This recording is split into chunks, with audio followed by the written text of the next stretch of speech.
This is the Jocko Unraveling Podcast, episode 23, with Daryl Cooper and me, Jocko Willink. And it is currently the last day of September, and we are reflecting, looking back at August and September, and I think the entire time we could have done 100 episodes, maybe an episode a day or every other day, as to everything that unfolded. And I was busy, you were busy, we're working, we're doing other things. But we get to this point where we finally get a chance to, which might be beneficial, I guess, that we get to look back at this situation and say, what just happened? What just happened with regards to this Afghanistan pullout? We see the Afghan military collapse. We see the Afghan government collapse. We see $80 million worth of weapons, vehicles, equipment, 3,000 Humvees, 32 Mi-17 helicopters, 3 C-130s, 43 MD-530 helicopters, 33 Blackhawks, 23 A-29 light attack planes, 10 AC-208 planes, 20,000 grenades, somewhere around 10,000 small arms weapons, 1,400 RPGs, and, in my opinion, perhaps the worst of all, between 10,000 and 15,000 sets of night vision goggles, all left behind. And on top of that, during this pullout, we had 13 servicemen and women who were killed.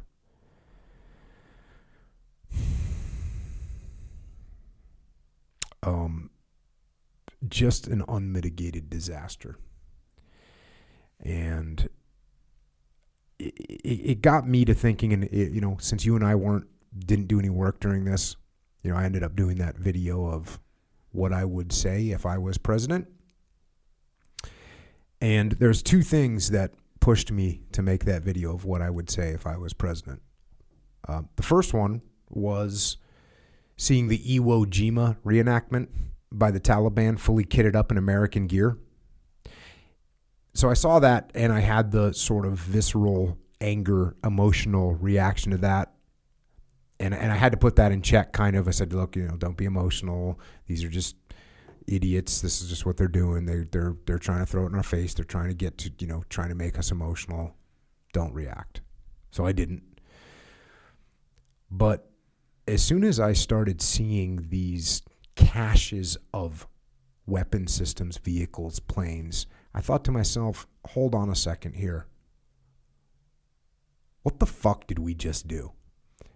It's hard enough to fight the Taliban or Al-Qaeda when they've got the advantage of not having any ROEs, when they don't care about friendly fire, when they don't care about civilian casualties, when they can hit and run, when they don't have to hold any ground, when they can fade into the night, when they can use our ROEs against. Never mind the fact that they don't have ROEs, but they use our ROEs against us. So it's bad enough to fight an enemy like that. But now we have an enemy that has the same weapon systems as we have. Never mind the helicopters. Never mind the armored vehicles.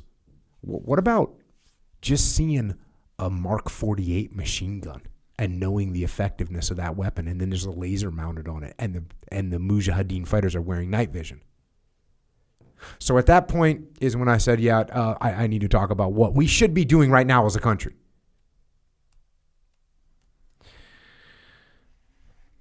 Now that I'm looking back a little bit, like I said, it's the end of September right now, and you hear some of the testimony taking place, some of the excuses being made, some of the thought process that went into this or did not go into this. And it makes you start to wonder, makes me start to wonder, have we forgotten how to win?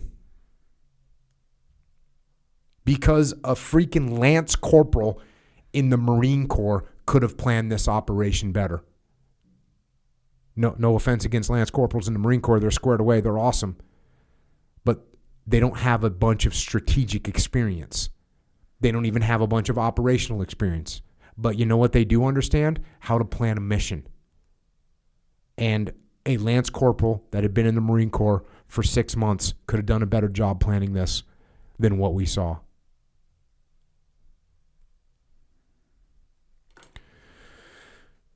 What'd you think, DC? Well, I am glad, like you are, that we happened to be busy over the last month so that we waited. I'm no less angry. In fact, I'm probably angrier now, having seen the way, I don't know if how I could have expected anything otherwise, but the way it's been responded to, the deep knowledge that nobody's going to be held accountable for this, not even reputationally.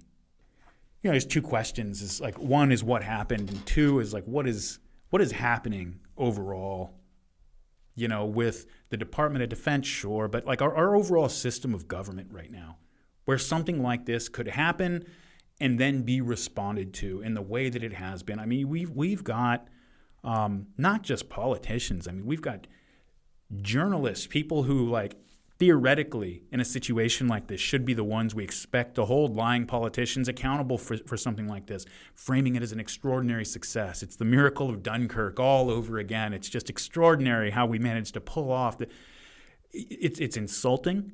These people are a joke. None of their excuses make sense. With people with military and government experience like we have, it's completely insulting knowing that they are providing excuses that are meant for people who don't have that experience, who don't know any better, and they sort of hear things and it sounds complicated and they just have to sort of accept what they're told because they don't know any better. When they tell us that, we thought that the Afghan security forces were well trained and ready to go, trained up to American standards, and ready to fight the Taliban. General Lloyd Austin at the time was in charge of CENTCOM until like 2017. Don't tell me he didn't have some idea what was going on with the Afghan forces. That is horseshit, and it's insulting to hear it. As you go through the timeline of how this whole thing unfolded, it becomes clear throughout that you asked, like, have we forgotten how to win? That winning was not the priority here. I mean, forget about winning. We already lost the war. We're being chased out of the country at this point, But I think you go through it and it becomes perfectly clear that preserving the lives of, let's just call them what they were, tens of thousands of American and Allied hostages.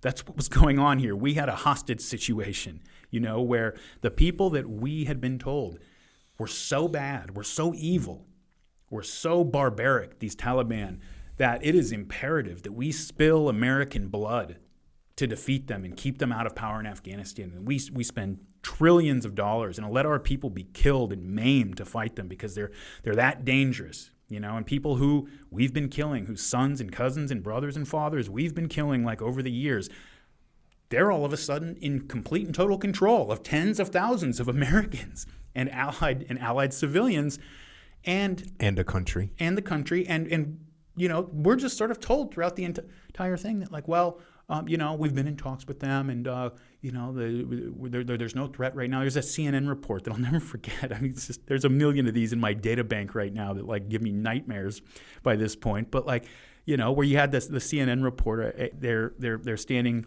as a bunch of Hiluxes full of Taliban are driving by, chanting with their AKs and RPGs up in the air, and they say, they're chanting "Death to America," but are not being threatening at the moment.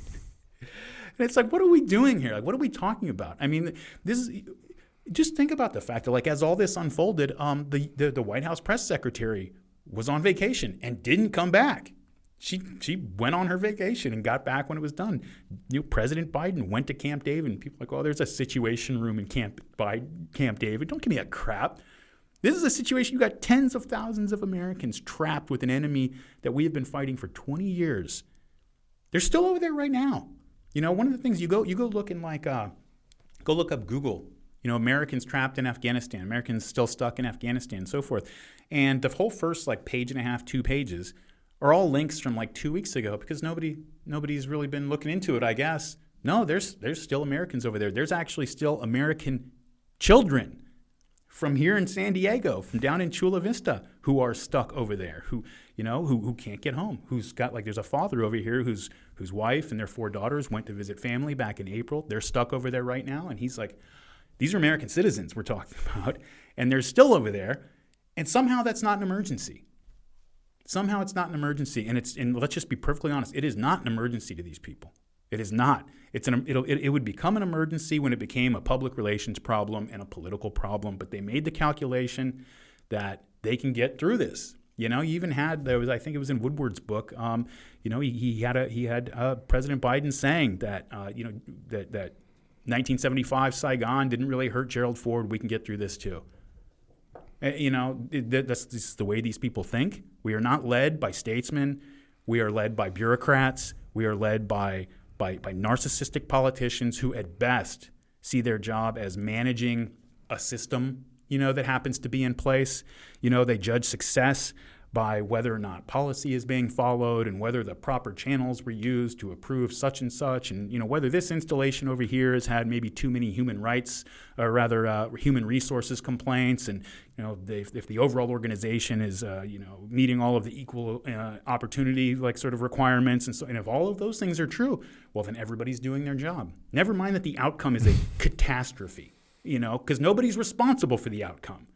That nobody's responsible. And every one of these generals, these people, if they had any honor, they would have, these people would have resigned on their own, whether they were fired or not, if they had an ounce of honor after what's happened, especially after the suicide bombing and when you read about how that whole day played out. But they can go up there and they can make the plausible case that, like, oh, no, I checked this box, I did that, I reported to this person, and blah, blah, blah, and so on and so forth. And it's disgusting, and these people are a joke, and for all the strategic consequences and all of our reputational consequences around the world, I'll tell you the truth, I'm happy that we are out of that country because I don't trust these people to command or to direct American, men and women in dangerous places around the world right now. They better not come talk to us again about going into any other country where they're going to put our people at risk until this generation of leaders, the whole generation of them, I don't mean Republicans or Democrats, just this whole group of people who gave us Iraq, who gave us Afghanistan and managed it the way that it was managed, they all have to go. These people are all like 75, 80, 85 years old. They got to get the hell out of here, and they better not put our people in harm's way until they do. It's just, none of us should accept it. I haven't watched all the testimony that's been taking place over the last couple days, just because I work. But one of the things that I saw kept coming up is, this idea that we didn't know that the Taliban would fall in 7 days, 6 days, 5 days, 9 days, whatever it was. But and then they say we thought it would be at least 2 months, at least 3 months, and you're thinking to yourself, what are you talking about? Like, that was your attitude? And you still made the same decisions? That's like saying, well, I didn't know when I left my kid at home by himself that he was going to burn the house down in an hour. I thought it would take at least 4 or 5 hours. So that's why, when I left for the weekend, I guess it was I did the best I could. It's like, wait a second, the kid was going to burn the house down. Whether it takes 1 hour or 5 hours, the house is burned down. We look at Afghanistan, it's like, oh, we didn't know it was going to take a week. We thought it would take at least 3 months. So you thought that you were okay with that. Is that what we're saying now? It's insane. It's insane. And it's insane. Especially when you think of the fact, the cringing, just disgusting display that got put on, that happened in the immediate aftermath as all this was going on toward the end of it, and then afterwards, where you had our leaders, going out there, President Biden first among them, and people, this is not political. He's in charge right now, and if this was anybody else, I would go just as hard. Going out there and just going off on the cowardice of the Afghan security forces and leaders and so forth. It's like, well, our own people are saying they're going to collapse in 3 months. And so is it better to fight the Taliban to the last man and then suffer the consequences when they win in 3 months? Or is it like a better idea to just say, they're giving us an opportunity to get out of this peacefully. Let's take it. Of course, that's a better idea. That was one of the things that was most stomach churning about the entire thing. Like, it's just, especially when you go through the timeline of events again and you see how all this was developing. It's like you said, we didn't know. A lot of people knew. Okay, you can go read like Small Wars Journal, Long War. Go read like guys like Tom Jocelyn or Bill Roggio, guys who have been on the Afghanistan beat for years and years on a detailed level. There's a guy who a podcaster. He's a radio host on KFI up in L.A. for many years. Brian Suits, who runs a podcast called The Dark Secret Place, talks about military. He's a veteran, and all these guys. There's tons of people who, like, as events were unfolding in May and June and July, they're like, oh yeah, this is over. Like, the Taliban are coming, and the country is in process of collapsing right now. Don't tell me that nobody at the National Security Council or any of these other places was getting that report. If they weren't getting that report, they're freaking idiots. There's a great quote from Hackworth was one of the major problems of the Vietnam War is that the politicians listen to the generals, and the politicians only listen to the generals, and the generals only listen to themselves. So even when you say Lloyd Austin was CENTCOM commander in 2017, he had to have known. It's like, well, it depends on how much he insulated himself. Because some people insulate themselves to the point where they're only getting a briefing from other generals. Mm. And guess what that general wants to do? Wants to tell a good story. Wants to tell a positive story. Now there's a lot of pressure up and down the chain to do it, all the way down to the ground level to pencil whip it, right? When you start talking about the government, you kind of went hard on the government system. I mean, you're seeing that not just in this Afghanistan scenario, but we're starting to. I mean, look at the way things are handled right now, and the methodology. It's like the new way to win. Because I said, have we forgotten how to win? Actually, we've learned a new way to win. It seems like there's a new way to win. Oh, what we need to do is change the roles, change the perspective, show people something from a different angle, and then you get the W. Yeah. Yeah, you see and that we're across okay the with board, right? I mean, you were talking. What were you saying about the school? Like the schools, the low graduation rates in California. Yeah. How'd that play out? Well, they just they took away the requirement for the graduation exam, and they started going up. It's amazing, and they've taken credit for that, and people have gotten promoted because of it, because the graduation rate has gone up. The schools are a perfect example. I don't get too bogged down in some of the other aspects of it, but I think it is important to recognize that this is not like just a specific Department of Defense or military problem. I think that the Department of Defense and the military are probably, some of the least bad, situations we have in our bureaucracies right now. You look at the schools and you say, for decades, we're consistently putting out large percentages of students who are graduating without basic skills. For years, LA Unified School District had a graduation rate that hovered just under to just over 50%. And you say, okay, we're pumping more and more money into these things every single year. Every year there's a new white paper based on some new person's research that we're going to change things to do this and that. And you say, who's responsible for the fact that this organization is not accomplishing its mission? And the answer is nobody is. Nobody's responsible. Mm-hmm. What's responsible is the system. The system's responsible. We're just bureaucrats. We're managers. The system's responsible.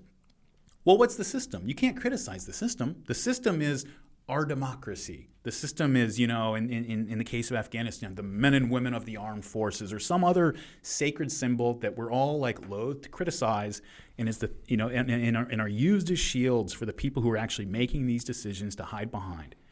It just drives you insane, because there's not even a hope that anybody's going to be held remotely responsible for any of this. And it's the most galling part of the entire thing. I was working with a company, and they had a paperwork submission process that would take place for one of their factories to be able to purchase a new piece of equipment. And let's say you want to manufacture something, and you come to me at my factory inside this company and say, hey, I want to make this. And I go, okay, cool. But I got to buy a piece of equipment. I know that. So I run it up the chain of command, and I want to give you a bid on what I can make for you. So they ended up with this process where I would submit the paperwork for this new piece of equipment, and it would never get done in time. And by the time I am able to get back to you and say, yep, I can make your equipment, here's the bid, you've already found somebody else that can make it. So they had this big problem. They'd cost them a bunch of, millions and millions of dollars of production that they could have done for various contracts. So as they're explaining this piece of paper, I said, well, what's this piece of paperwork? So they say, Well, the paperwork goes into a black hole at corporate. Okay. So I say, who? And I'm sitting there with all the executives and the plant managers for multiple factories. So I say, okay, you submit this piece of paper, you factory manager? Yep, I do. Okay, who gets it? And so someone raises their hands. And then I say, okay, you sign it, and then where does it go? And so that I figure out the whole chain. And there's 10 signatures it's got to get. All the way up to the CEO if it's a piece of equipment that costs more than whatever the number was. And I said, okay. I said, okay, I get it. It's got to get signed. I go, let me ask you this. Once this piece of paper hits corporate, who has ownership over that piece of paper? And the answer is no one. And therefore, it's not a priority. No one gets it done. They lose millions and millions of dollars. So like you're saying, anytime you have some kind of a process that no one, because what are you going to say? Corporate's all jacked up? Yeah. Okay, but that doesn't help us solve the problem. We know that. What someone has to do is say, hey, I'm in charge of LA Unified. The results that we get are on me, and I am going to fix it. Here's the first steps I'm going to take, and we'll see if they work. And if they don't work, I will make other adjustments. But you don't see that, and we don't see it anywhere in government, really. No. I mean, even when you look at the structure of special forces, and ask what is the purpose of special forces? One is to take certain highly motivated and talented guys and make sure that they're very highly trained to accomplish specific critical missions. But really, there's a recognition almost in there that when something is really important and has to be done very quickly or with extreme precision, there's not a lot of room for error.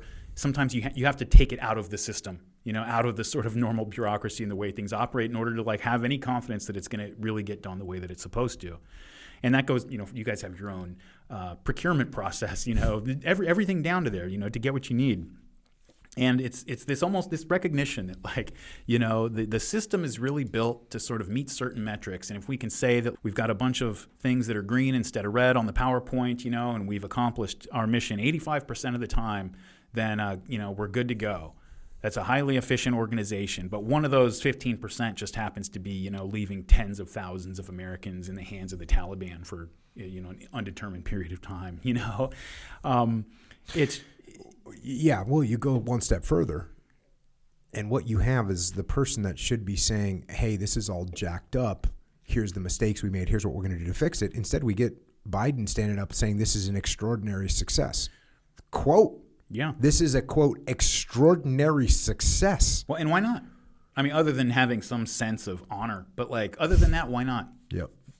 Because, in a sane country, in a real country, with an actual functional media ecosystem, and a citizenry that wasn't so deeply politically polarized that they just are going to eat up and regurgitate whatever it is they get as the party line that morning. People just saying that, it would be so discrediting that it would be hard to continue his administration after that. Forget about the whole thing happening. The whole thing happening, Joe Biden could have credibly said, look, it's his problem, it's his responsibility, he's the president, et cetera. But we're talking about this developing in July and August, and he came in January, and there's a lot of other things to, as you're onboarding. He could have credibly come in and said, look, here's the information I was working with. Here's where we were when I came in. We've done X, Y, and Z to try to prepare for this. But this is it's a crazy situation in a part of the world that obviously we don't have a lot of resources and control, and this is what happened. Okay, I think people would have been fine with that. And here's what we're going to do to fix it. And here's what we're going to do to fix it. I think people would have accepted that. I think people would have been happy to hear it. I would have been happy to hear it. I would have had some respect for that perspective. But there's no incentive to take responsibility. Why would you? The worst thing you can do is give, I guess your political opponents an opportunity to say that oh yeah, we told you did this wrong. Just say no, you didn't. Just say that this complete catastrophe was a huge success.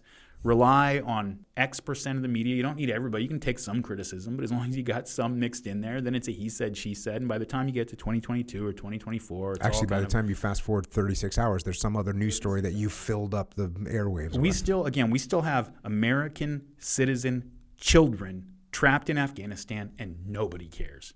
I mean, other than the fact that we've got we've got private citizens, Army Special Forces veterans and other people who are going over there and doing this job, because that by itself is just madness. It's a completely insane thing that you do not get in a country run by serious people.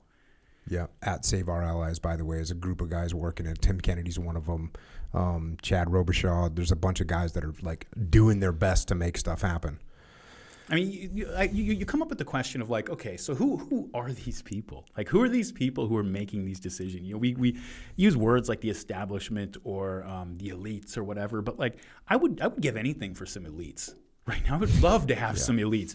I don't know who these people are, but what we do have some idea of how they think and how they operate. There's the famous, now infamous, notorious fact that the president of Afghanistan, who fled the country with a plane that was so laden down with cash that they had to leave pallets of cash behind because they couldn't hold any more in its cargo bay, that he flees the country, President Ghani, flees Afghanistan as the Taliban are coming in, and he was, again, notoriously now the author of a book called Fixing Failed States.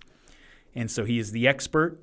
And I am assured of that because once I found that out, he was also he was a professor of government and international affairs. You literally can't make this up. You literally cannot. You sent me a text. You sent me a text with that book, and I was just, you can't make this up. Yeah. If you tried to make a freaking twisted, it's a Monty Python show. Python movie, that would be it. Here's this guy who's fleeing a failed state with a plane full of money that he stole as he escapes, leaving the citizens of this failed state at the hands of a brutal freaking prehistoric regime. And and he wrote that book, a book called Fixing Failed States. And he was educated in America. Went to Columbia. He taught at freaking Berkeley. You can't make this up. No, that's the thing. He's completely a creature of our foreign policy establishment. He's not worked at the World Bank, worked at the UN. Been through Harvard and World Bank leadership programs. I love that part. Yeah. Well, I've been going really hard on McNamara. I've been just going deep on a bunch of books about McNamara and just because it's just a total travesty. And, he rolled in. He had been the president of Ford, which at least he had some like level of, I guess you could call that leadership experience, right? Obviously, yes, that's leadership experience. But, he was a numbers guy, and he went to Harvard, and he learned about statistics, and he brought his little smart group of friends in there into the government during Vietnam, and that's how they were running. The same thing. It was just like this academic group in there trying to solve these problems. Yeah. And trying to apply these, dude. Here, you gave me some notes here. This is funny. So Publishers Weekly, which I actually was just talking about. Publishers Weekly. Real quick before you get into that, before you say this part, which is it's brilliant and fantastic. It's important to note that so this is a review of his book Fixing Failed States you're about to talk about. That I went and I was curious, how was this reviewed by the foreign policy press, right? And I went and looked. Just almost universally brilliant, visionary, Foreign Affairs, the CFR's magazine, just everything, just, wow, this guy really gets it. And he really, this is the kind of world leader we need. I found only one on the whole internet that was written at the time, like 2010 or 11 from Publishers Weekly, you're about to talk about, that had any freaking sense at all. But go ahead. Well, I was about to say, I just covered, I just did a podcast where I covered Publishers Weekly, who they are, where they came from. It's been around since 1842 or something like this. It's sort of the core publisher trade magazine, but then it kind of turned into what it is now, which is they do these reviews. The reviews are anonymous. The reviews are blunt, because they reviewed my new book called Final Spin, and they actually wrote this incredibly good review, right? But you read a review and you're like, wait a second, who wrote this review? And I'm like, oh, it's Publishers Weekly. Publishers Weekly, they don't play around. and if thing is bad, they're going to drop the hammer on it. And so it's no surprise that this book comes out by this dipshit. And it says, here's the Publisher's Weekly review. The authors do a fine job in emphasizing the centrality of a strong, accountable state in addressing poverty and underdevelopment. Unfortunately, their analysis suffers from its heavy reliance on management theory. Abstractions such as the power of networks, flows of information and capital, webs of value creation, and business school truisms, quote, underlying a sound management system is an effective supply chain management. Litter their turgid discussion. Fixated on new economy conceits, they say little about the crucial task of quelling violence and lawlessness. Instead, they dwell on globalization-oriented development strategies drawn from Ireland, Singapore, Oregon, and other regions that are not failed states. Dude, it's like... Yeah, then read the last line, 'cause that's great too. They even liken Sudan's travails to those of troubled conglomerate Tyco International. Like this shows you that these people are idiots. Well, here's what it shows you actually, because like the thing is, I guarantee you, if you sat in on one of this dude's classes at Berkeley or Johns Hopkins, you'd say, "Oh, it's a brilliant man. It's a very intelligent, highly educated man." And if you sat down across a table and had dinner with him, he'd be very sophisticated. He would be very eloquent in describing like all of these things, and you say, "Wow, man, I can't even keep up with this guy. He clearly knows more about it than I do." You read that, and any Lance Corporal in the Marine Corps could read that and say, "Well, that's insane. That is insane that this is the way that this guy is approaching something like we're talking about Afghanistan here." Yeah, and he's looking at like, well, it's Singapore and Oregon, and, this like multinational corporation Tyco International up to.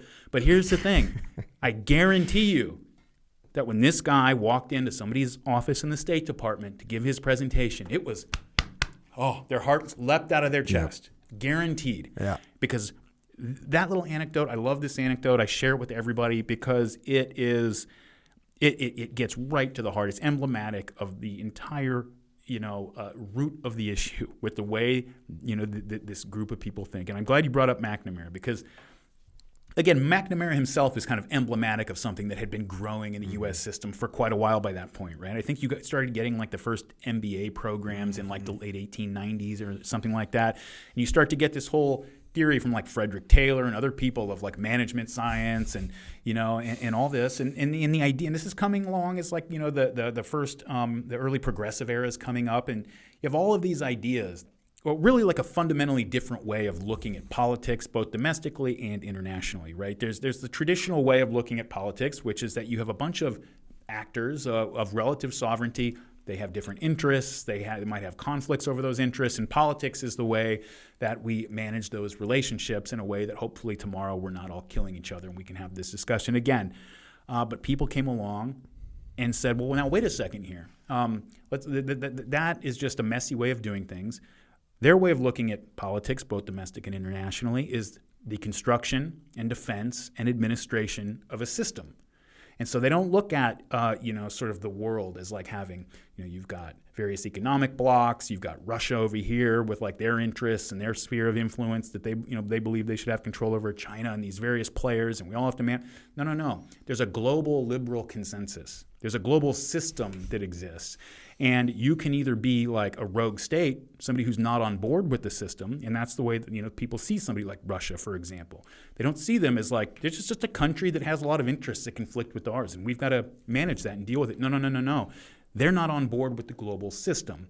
Everything's about like you construct a system, you defend it, and you administer it. And so these people are managers, and they judge their performance by how well the system itself sort of continues to function, whatever the outcomes are. It's how they think. Mm-hmm. It's completely insane to anybody with a modicum of common sense. But, these people went through years and years of graduate school to pound that common sense out of them. Because it's the only way you get to a point where you think putting this guy in charge of Afghanistan is a good idea. He hadn't been to Afghanistan in decades. And they bring this guy in and put him in charge of the country. I'm trying to think of what year this was. My friend Seth Stone was at Princeton, and he was getting his degree in policy from the Woodrow Wilson School at Princeton. And I went out to do a talk with one of his classes about counterinsurgency. And so I'm giving the counterinsurgency talk, and going through, and Seth was with me. We were actually doing it together. We were explaining what happened. I talked about Ramadi, and then he talked about Sadr City, which was, I was in charge of the task unit in Ramadi. He was in charge of the task unit in Sadr City. That's 2006, 2008. Anyways, we're going through this stuff, and I'm talking about the Sunnis and the Shias and the Shia army and the mostly almost 90 whatever percent Sunni inside the city of Ramadi and the 90 whatever percent Shia army coming in there. And I'm explaining why this is really hard. And now we're starting to kill each other, and we got non-traditional murders taking place, and we got sheikhs fleeing the country. So I'm explaining all this mayhem, right? And I forget what I wish I could remember the way there was a woman in the class that asked me a question, and she set the question up with the basic, what she was looking for was, this kind of academic solution to this problem. Mm-hmm. You've got these Shia and the Sunnis, and you've got them, if you got them to, moderate and hire you brought them together, and she had this idea, and I gave her some kind of an answer. I gave the class some kind of an answer, which was something along the lines of, I'm sorry to tell you this in this esteemed institution, but there's not always an academic solution to every problem. And that's so true right here. Yeah. Like, you think you're going to roll in there and utilize the power of networks and the flow of information and capital and the webs of value creation. Is that what you're going to apply to help you out as Afghanistan freaking derails and turns into a bloodbath? That's what you're going to apply? An underlying sound management system and an effective supply chain? That's what we're going to look at? No, that's not what we look at. The thing about this, and again, not to go so hard against Princeton or Harvard or any of the other schools, but here's what we have to remember. Princeton and Harvard, the rest of the great colleges in America, Berkeley, they have produced incredible minds. And you have incredible people with talent that come out of those schools, certainly. But I kind of look at it like the SEAL teams. Just because someone was in the SEAL teams, right now in the public light, right, the SEAL teams are, in many cases, held very highly in public opinion. But I'm going to tell you that just because someone was in the SEAL teams doesn't mean they're a great leader, doesn't mean they have great character, doesn't mean that they walk on water. And it's the same thing with any of these schools. Just because McNamara went to Harvard, I mean, Kennedy went to Harvard too, right? But just because McNamara went to Harvard doesn't mean he knows how to run a war. And just because Ghani went to wherever, taught at Berkeley, doesn't mean, just because he wrote a book that used big words, doesn't mean he knows how to get a country on its feet in a short period of time. I would say, I mean, in many cases, in this case, it's glaringly obvious. It means the opposite. You got to remember, these institutions are places that have incredibly selective, they can have anybody they want come in there. The average IQ of an incoming class at Harvard is something like 130. And so are they producing brilliant people, or are a lot of brilliant people going to Harvard? And you start to wonder, are we teaching these people things that are making them worse at stuff like this, detaching them from reality? We have a leadership class that you know what it is? It's like people have become so entranced by some of these abstract theories and ideas about how the world works, that they've convinced themselves that you can speak reality into existence. If you can say it in a certain way, and you've got sort of the research to back it up, and if the media reports on it in a way that is favorable, and so on and so forth, then that's reality. And then you run into actual reality, which is a dude from the Pashtun Waziristan mountains with an AK-47 who's never even heard of Harvard. He's forget about his kids aren't going. He's never heard of it. He's never heard of Massachusetts. What he's heard about is, you guys are wandering around the mountains over here, and I don't like it, and I'm going to come chase you out with my gun. That's what he knows, and that's what you have to deal with. And these people and their theories are not prepared to deal with that. Yeah. Well, here's the other thing that, unfortunately, if you're not careful, you can learn at these institutions. And that is a complete lack of humility. And so you look at McNamara, this is a guy that could not comprehend that his statistics didn't make sense. I have a consulting company called Echelon Front. We work with all kinds of people that have been educated at the finest institutions in America, the Ivy Leagues and everything else, and over again, I get told, or people on my team get told, man, this is leadership. You don't learn that kind of leadership and humility and how to actually navigate tough situations when you get your MBA or when you take a leadership course. It's not the same thing. And the primary thing, which I've said a million times, the most important characteristic for a leader to have is humility.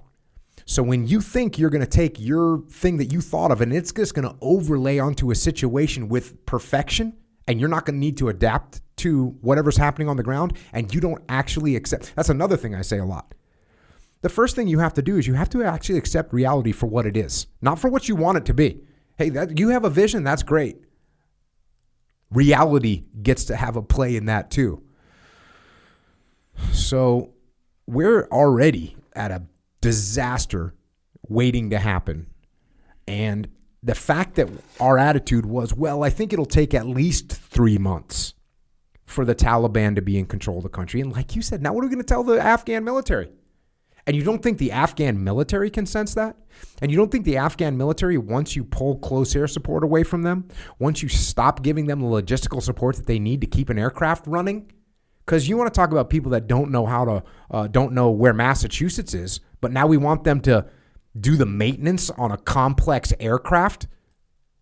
That's not happening. Well, I mean, working for the DoD on the engineering side, like for people out there who don't know, I mean, there's like, a lot of weapon systems that we sell to our allies, highly advanced, well-developed countries that they can't maintain without us. We don't give them the technical knowledge. They need to get parts from us.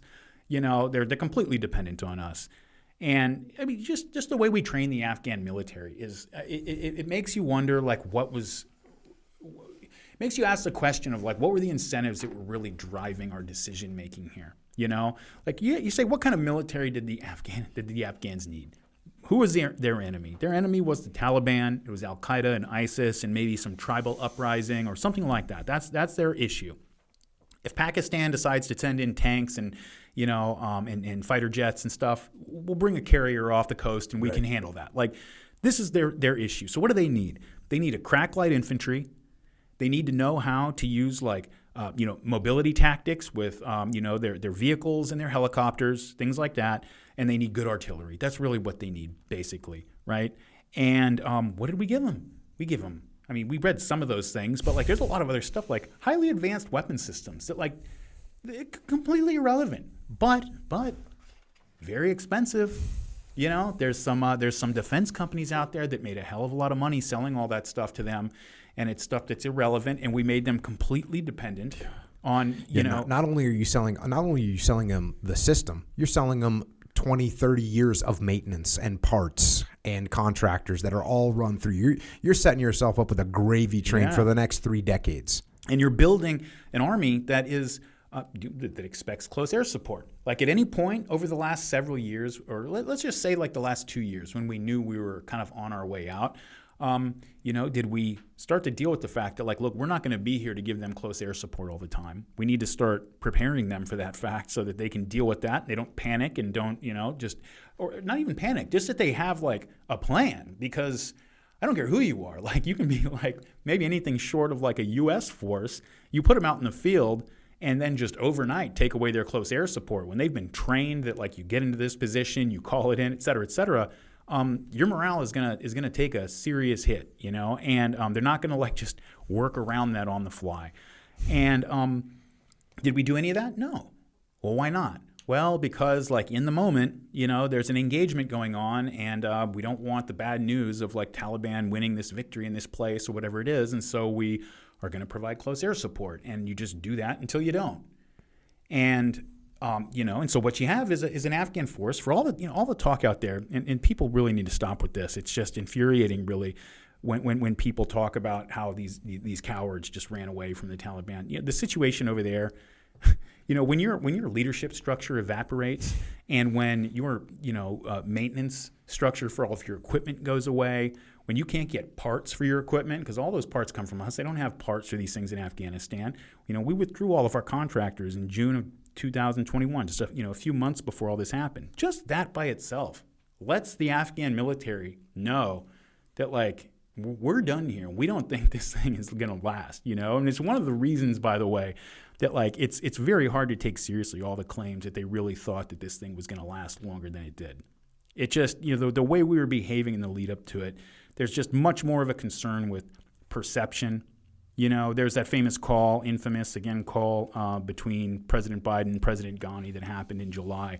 And when you look at like what was being said publicly at the time that this thing was going on, this is a time where there have been, we've had like Department of Defense Inspector General reports coming out for months saying, hey, the Taliban are moving in these areas. They're massing for large attacks.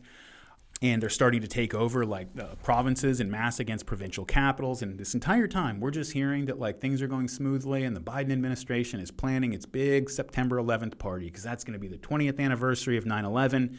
And now he got us out of Afghanistan. The original date, of course, was May 1st that we were supposed to pull out according to the original deal.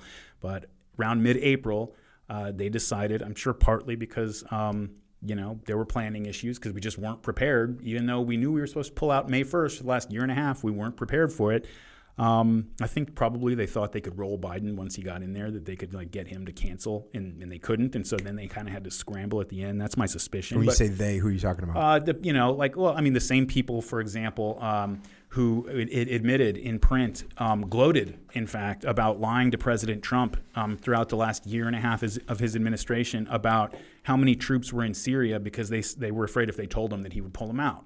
So those people, whoever those people are, who didn't want to leave Afghanistan, for better or worse, look, there's a case to be made that 2,500 troops and some air support in Afghanistan would have been a good idea. But here nor there, the order was to get out, and they weren't prepared to do so.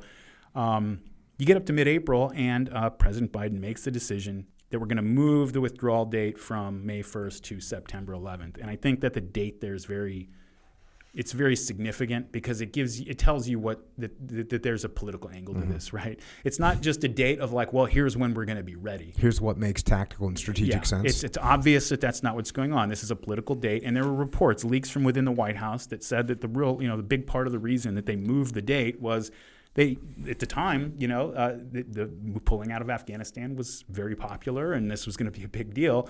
And they wanted to be able to say that like we didn't just follow Trump's plan, and he sort of like got it all mapped out, and we kind of like just followed it and so forth. They wanted to be able to say like, no, actually, put your signature on it. Put your signature on it. And so they have their big, their big party plan on September 11th, and you have this phone call, right, between President Ghani. This is on July 23rd.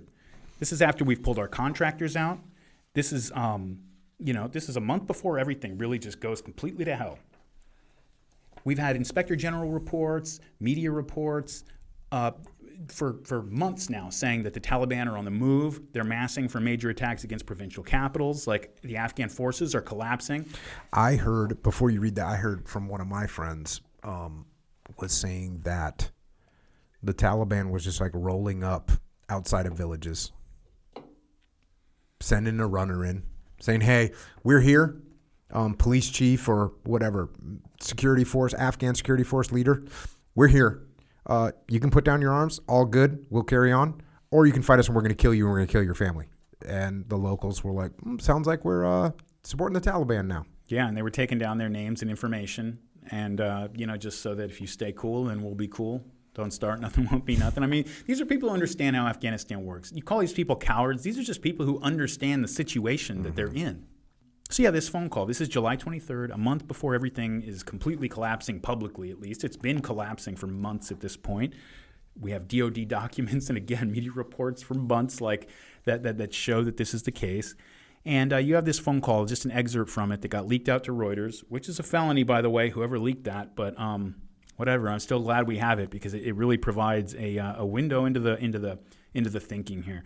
You have President Biden saying to President Ghani in Afghanistan, hey, look, I want to make it clear that I'm not a military man any more than you are, but I need not tell you that perception around the world is that things aren't going well in terms of the fight against the Taliban. And there's a need, whether it's true or not, there is a need to project a different picture. And so President Ghani says... how long do you want to talk about that for, right? I mean, well, again, How long do you want to talk about that for? There's a need, whether it's true or not, to project a different picture. That's what we're doing. Yeah. So like what is it he's really thinking about there? Like what is it he wants? What is the thing what is the get that he's after here from President Ghani, right? He needs this picture to be presented. Is this because if we present this picture of strength, then the Taliban are going to sort of back off? No. The Taliban are not watching international news. The Taliban are on the ground. They know what's going on. This is not a strategic sort of, we need to like show strength. Strategic propaganda. No. This is something that like, hey, what we really need is like, back here at home, I need there to be a different picture presented. And the reason, again, that we know that is for months. He's been told, reports have been flowing up for months from the IG and the DOD, from every direction, that the country is in process of collapsing, and all they're doing is going out in public and saying, everything's going fine, we're step by step on our way out of here, and we're going to be out of here by September 11th. It's all going to be great. When what's actually happening is, they're just a few weeks away right now from the craziest hostage situation in American history, where you got tens of thousands of American civilians in the hands of an enemy we've been fighting for 20 years. And so President Ghani says, Mr. President, this is his response to this comment, right, about whether or not it's true there's a need to project a different picture. And he says, Mr. President, we are facing a full-scale invasion composed of Taliban, full Pakistani planning and logistical support, and at least 10 to 15,000 international terrorists, predominantly Pakistanis, thrown into this. So that dimension needs to be taken account of. Second, what is crucial is close air support. There was a very heavy reliance on air power. And, we talked about that already a little bit, just that we built the Afghan military to expect this and to rely on it. And so right then, this is a point where, like, to me, it's you just had the president of Afghanistan saying, hey, we're under a complete and total invasion. We do not have the capacity to hold this thing off. It is happening right now. It's got international support. There are international terrorists pouring into this place. And at this point, there are tens of thousands of American and allied nationals in that country. The fact that we didn't do anything other than a full government red alert and say, okay, this now is no longer a sort of withdrawal from Afghanistan. This is a rescue mission. It's not even an evacuation. This is a rescue mission, and we need to get in there and secure enough places to get our people out. And the fact that didn't happen, I put no amount of incompetence beyond, our government. But I understand why the people out there who are the conspiracy theorists look at it and say there had to have been something else going on. You can understand why, just because it's a baffling decision. Except again, from the fact that this is the same conversation where President Biden is saying we need to project a different picture. Well, if I go in there and say, hey, we need to go rescue these Americans, I need 4,000 troops on a quick reaction force to come in here and retake Bagram Air Base, because the Taliban had not occupied it yet. We had left, but it was still in control of the Afghan government at this point. We could have retaken that very easily, secured the Kabul airport. We could have done all that, but then, things are not going well, obviously, and I'm going to have to give a speech about that, and I'm going to have to address that. And so they don't want to do that. What they want is to project a picture that everything's going fine long enough for us to get the hell out of here.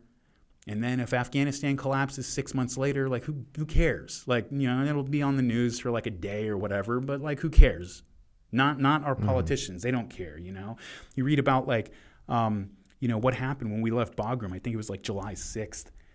And you have the Afghan officials who are saying that we just left in the middle of the night without telling them that this was it. We were leaving. We left. We shut down the electricity in the place, which created a huge security crisis at the time. And there were a bunch of prisoners that got loose and a bunch of looting that happened until the Afghans realized what was going on, realized we had left, and they had to scramble to get control of Bagram again. You're just what is going on here? It's baffling. But again, and I'll stick on this one more time, is the fact that they had that phone call and President Ghani is telling him this is a serious crisis. We are in complete collapse. And there are tens of thousands of not just Americans, but French, British, Australian, a bunch of our other allies who are in that country. And not only is there not a full government red alert emergency rescue mission that is initiated, They just keep on like everything's going fine. Did they tell our allies about this phone call? I doubt it, because the British and the French and everybody else seemed real upset when all of this started to happen, and they weren't getting good communication from us. These are people who have learned over time to value perception over reality, and really have the idea that if you can just create a certain perception and push it out there enough, that it solidifies somehow into something real. When you can go on that way for a long time, especially when you're in the United States of America. You can float along on fantasies for a really, really long time, but occasionally you run into something real. You run into the Taliban, or you run into a Putin or a Xi or somebody who does not care what your, what illusions you're weaving, and now you got to deal with reality, and you find that you are not prepared for it.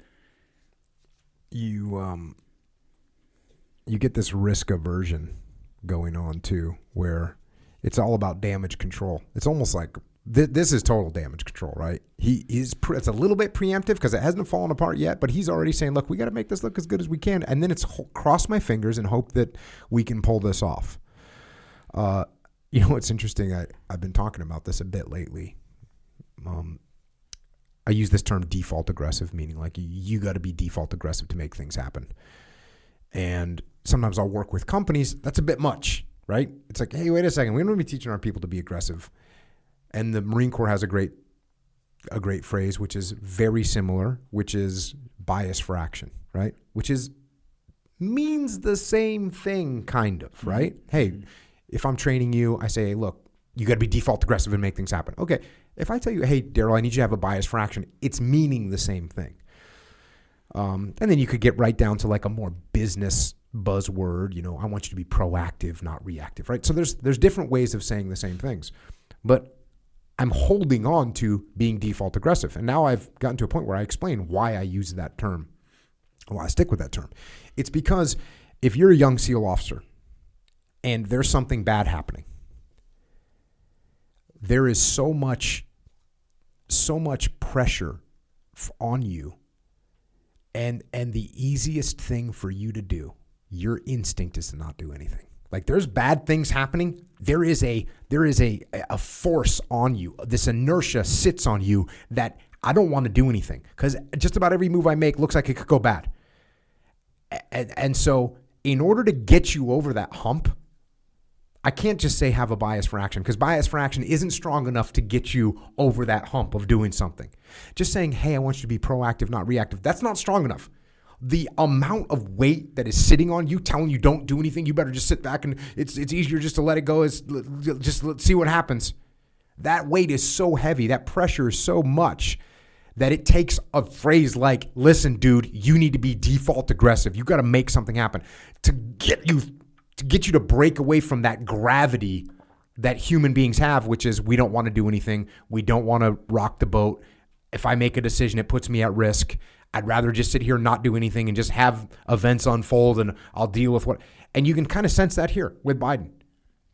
Things are obviously going sideways. If I was in this situation, I would have done what I said on that video, which is, it's going bad right now. Cool. Here's what we're doing. We're sending shock troops in there. We're going to retake Bagram. We're going to send out strike units into all of Afghanistan until we get everybody we want. We'll get them sorted. And when we're done, whenever that is, we'll leave. We're not playing by anybody else's timeline. We're doing what we need to do to win. And that would have been an aggressive move.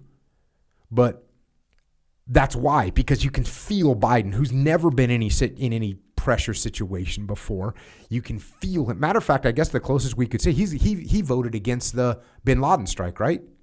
Yeah. He was the one that was like, Yeah. Well, the attack, he wanted to do the airstrike. Okay. Yeah. So he's already not a risk taker. He already sees, for him, he's like the military officers that have been risk averse their whole career, and it's worked out for him.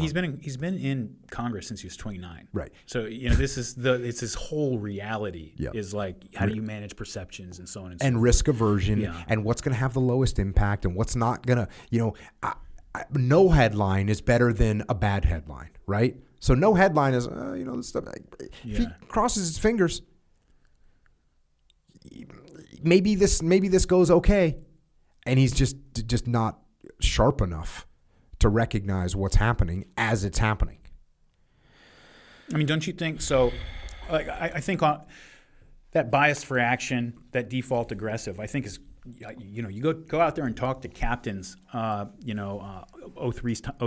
type captains. Go talk to majors, and I think you see a ton of that. Oh, for sure. Right? As you start to filter up, and there's been good writing about this from like Tom Ricks and others, that like, those guys with that default aggressive, like at some point along the line, no matter how great they are, there's going to be something, maybe, a lot of times along the line that, doesn't go right. And they're the ones who made the decision. They're responsible for it. And, they've got a million times that it worked out and the situation was saved because of them. But now you got this one thing, and now they're going up for 05 or 06 against somebody who doesn't have that mark. And so once you start to get to a certain level, especially when you start to talk about generals and admirals and people who get past that point to be, a CENTCOM commander, a chairman of the Joint Chiefs, or a Secretary of Defense, is you have an entire layer of people who have gotten where they are by being politically sensitive and managing their risk and making sure that anything they do, even if it goes wrong, they can always say, well, yeah, but. And, you ask yourself, like, how do you overcome something like this? And you probably speak to this better than I can, but, from being within the bureaucracy myself, the DOD bureaucracy for quite some time, there's one way you overcome it, because it's the nature of bureaucracy to operate this way, right? Mm-hmm. When you have like a human resources department as opposed to like a boss who just kind of promotes the best person, you have to go through certain things, check boxes. To a certain extent, like there's got to be this risk aversion, and or at least it's the incentives that bureaucracies provide, right? And so, you have like everybody who kind of like, how do you overcome it? The way you overcome it is that you have somebody at the very top who says, look, if something goes wrong, it's my responsibility. I'm the one who's responsible for it. I will take responsibility all the way up and down the line. If something happens, your first thought need not be who is going down for this. Because as long as you've not, gone and thrown a baby off a cliff or something, nobody's going down for it. If you were going out there and taking action in good faith to try to accomplish this mission or do what I asked you to do, you will not be the one held responsible. I'm responsible. And then people can go, roger that, and they can go do their jobs. But if you don't have that at the top, and clearly we did not have that at the top here, then everybody is really like, it's easy to say that, like, people up and down the line just should have taken initiative, but really they're being told not to. I mean, they are really, the signal that's being sent is not to do that. It would be ridiculous to do that because the president doesn't have your back, the Secretary of Defense doesn't have your back, General Milley does, all the way up and down the line is just a group of people above you who, if anything happens, they're going to be looking for somebody to put it on. And so people are responding to that incentive. Again, it's the nature of bureaucracy, but the way you fix it is with strong leadership. And it was absolutely, to say it was lacking here is, just an understatement of the century. Yeah, well, that's the zero defect mentality, right? Of, hey, if you, like you said, oh, you're a default aggressive platoon commander there, Cooper. Cool, great. Oh, you did a great job here. You did a great job there. Oh, you saved the day over there. Oh, wait a second. You went a little too far over here. Your career's done. And literally done, right? Literally done. It's over. Like, you're not getting promoted again, and then you're eventually getting So who gets promoted? People that didn't take risk, and also people that obeyed and didn't push back, right? Because I say, Cooper, I want you to do this. I want you to put your troops at additional risk. That's what you need to do. And you go, roger that, sir. Okay, great. You get promoted. Yeah. Oh, I don't want you. You want to go out and take the fight to the enemy? You know what, Cooper? I just want you to stay back and just stay inside the wire and just make sure your guys are okay. Roger that, sir. I don't feel like we're really helping the Afghan people, or I don't really feel like we're helping the Iraqi people. It doesn't matter, Cooper. What I want you to do is keep your troops safe. Don't make any mistakes, and it'll be a great deployment. You'll get your Bronze Star, and we'll get you promoted. The system continues to function. Yeah. You get someone that's, like you said, one mistake, because they do 99 things great. They make one call out of 100, and it goes sideways. That person's not getting promoted. Which, as an officer, means, you're getting drummed out. You're getting drummed out. And everything you're talking about is really the essence of decentralized command, which is, look, Daryl, you go out, you know what the intent is. You go out, if you execute inside the intent that we have, you're good. You're good. That's what it is. Are you going to be held accountable if you do something stupid? Or you do something nefarious? Hell yeah, I'm going to destroy you. But if you go out and you're executing based on what the intent, based on my intent, I got your back 100%, 100%. So go make it happen. We're not promoting like that anymore. That's why we don't have a Patton, a modern day Patton, a modern day Chesty Puller, a modern day Joshua Chamberlain. None of those guys would have been in that position today. Nope. You know? So that's a nightmare. That's a nightmare. And what's, another note on this is, I'm a battalion commander. I'm a brigade commander, whatever. You're a brigade commander. So my job is to train up a number of Afghan troops. So I get my Afghan troops, I train them up, I get them to a point where, they can kind of patrol on their own. They can kind of patrol on their own with a minimum number of advisors. So I get done with my deployment, I turn over with you, but I send my report up that says I got my Afghans to a point where they could patrol with a very small number of American advisors. And great. I turn over with you. You see my report. What do you do on deployment? You know what you do? You do a little bit better than me. Maybe not in real life, but on paper, you do a little bit better than me. Because if I'm now the overall commander, I say, Daryl Cooper, what happened? Jocko trained these guys up to where they could do patrols with limited number of advisors. And you said the same thing. So you didn't really do anything? Jocko already did that. So what's your report says? Your report says, I trained, instead of just, Jocko only trained 400. He trained 1 battalion. I got 3 battalions that can now do operations with limited advisors. Okay, that's good job, Daryl. You're getting promoted. And what's the next guy doing? He's got them so that they can do raids and patrols. So we end up in this situation where we're expanding on the truth. Yeah, and it's not just bottom up, right? There's top down pressure for that as well. 100%. I got a report. The brigadier general says, I've got a meeting. I've got to present to the 4-star this weekend. He wants to know that we've met specs. Met the quota for trained Afghan soldiers like for the last quarter. I want to see green instead of red on that PowerPoint because PowerPoint is how information, it comes to people at that level. And so he tells that to a colonel or lieutenant colonel, who tells it to the major on the ground, who's like there and knows that these guys can't read. A lot of them can't count to 10. There are tribal issues, like interoperability issues with these units that if we didn't have Americans watching over them, I'm not sure that they wouldn't start killing each other. And so on. And certainly they're not going to risk their lives for each other and so on and so forth. He knows that. But he's got pressure from above saying, look, are you going to be a problem for me? Yep. The general really wants to hear this. Don't be the asshole for me. You're making my life hard. And, the guy may be in good faith. I mean, we all want to say that, you should just be the one who steps up. But, there's a guy facing 1 to 8 years in prison right now, a Marine lieutenant colonel, for going on YouTube with a video and saying people should be held accountable for this. So, I mean, there's no incentive to do that. And that's the reality. And so short of there being a mass strike or something, right, for one person to stick his head up, the system is just not built to incentivize that. Yeah, and it's also not necessarily a nefarious thing where, Daryl Cooper takes over from Jocko and he's going, damn,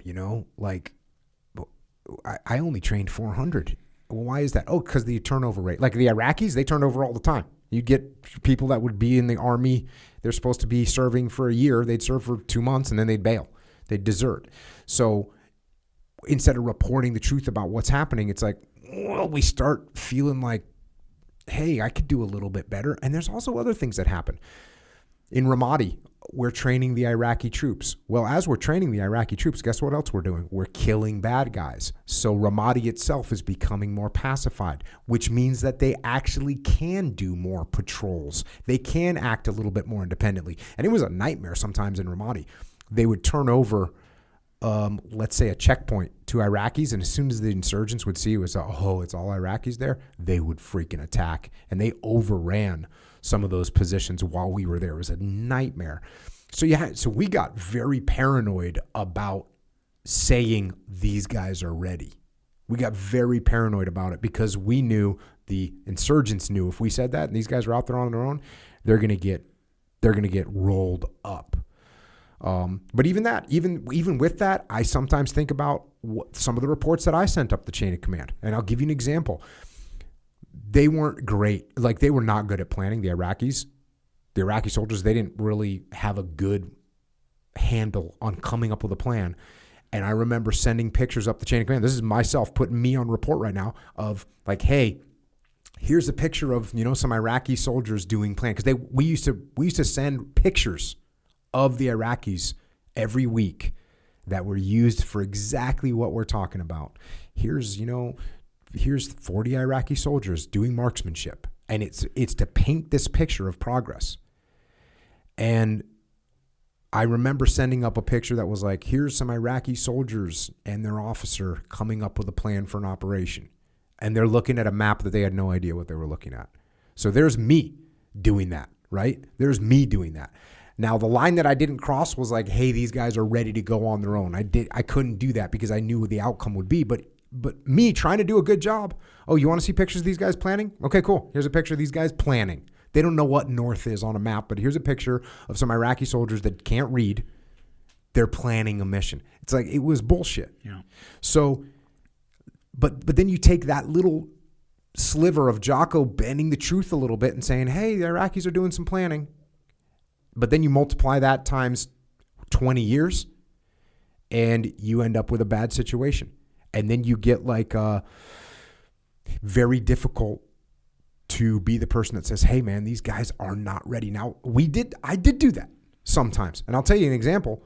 They were like, hey, can you teach these guys? One of them was like, can you teach these guys to do biometrics after a direct action mission? I was like, no, this is not possible. They're not going to be able to operate this equipment. They're not going to be able, this is not possible. We cannot do that. Long range shooting. Hey, can't you get these guys to a point where they can take, 500-yard shots? No, we can't. We're not doing that. Not only do we not think they're capable, I don't think that's smart. The last thing I want is to have one of these people that we trained turn those weapons back on us. We're not doing that. So there was like a line for me, but still, even I pushed that line a little bit. And so now you take that, you multiply it times 20 years and times multiple iterations. And one of the worst things about all these modern wars that we have since Korea is that we go on deployments and then we go home. World War II, you went and you stayed for 2 years, 3 years, 4 years, and you stayed until we won. Starting midway through Korea, it was, hey, you've been here for a year, you can go home. And now what are we trying to do? We're just trying to get through that year. Vietnam, same thing. Hey, you get to do a year, you can go home. Okay, so how's that attitude change? It changes from trying to win to trying to survive. And that's a big transition. So it's not only trying to win, changing from trying to win to trying to survive, you also lose this continuity. Yeah. And when you lose that continuity, even guys, I've got friends that did 6, 8, 10, 12. I got a friend that did 19 freaking deployments. 19 deployments. But guess what? Each one of those deployments is broken up by 6 months or whatever back home. There's no continuity there. Yeah. That Afghan unit or that Iraqi unit that you were working with is a lot different in 6 months. People get killed, people desert, people get promoted. It's just, there's no continuity or very limited continuity. Yeah, we've been trying to manage an empire for a while, but we're a country who doesn't want to be an empire. We've never really wanted to be. Empires require things like viceroys and regional governors and stuff, and we don't think of ourselves that way. We don't want to be that way in any kind of a conscious sense. And so we're at war for 20 years. And what are we doing? We're fighting 21-year-long wars. And because we just don't approach things that way, and it's a tough trap. I mean, but maybe it's a lesson to us. Is it like, look, this country does not want to be an empire, and if your war is going to take 20 years, then you probably shouldn't do it, because we just as a country with our political and social system the way it is, like, we just don't seem able to sustain our motivation through it. Yep. Well, a big low cost war like this one, relatively speaking. A big mistake that we make though is we view everything through Western eyes, and we view a Western outcome. And that's like the wrong move. We can't do that. And what we want for the outcome to be is this Western vision. Mm-hmm. And it's very difficult to achieve that in a generation. Can you move in that direction in 5 generations? Yes, you can. What does that require? It requires permanent presence on the ground for a long period of time. Now, you kind of, shrugged your shoulders a little bit at the idea of, hey, we could have left 2,500 troops on the ground and we could have left air support there. And yes, we could have.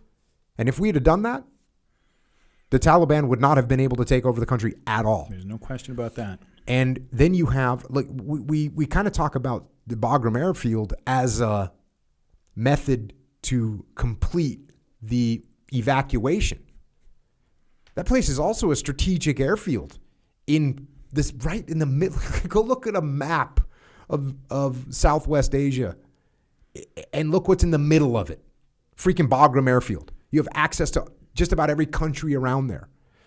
So it's a strategic airfield, not just a tactically superior airfield to extract the people, the Americans out of there, but it's a strategic airfield that you can utilize for all kinds of strategic missions. It's massive. You can fly fleets of any aircraft we have in and out of that place. Relatively easy to protect.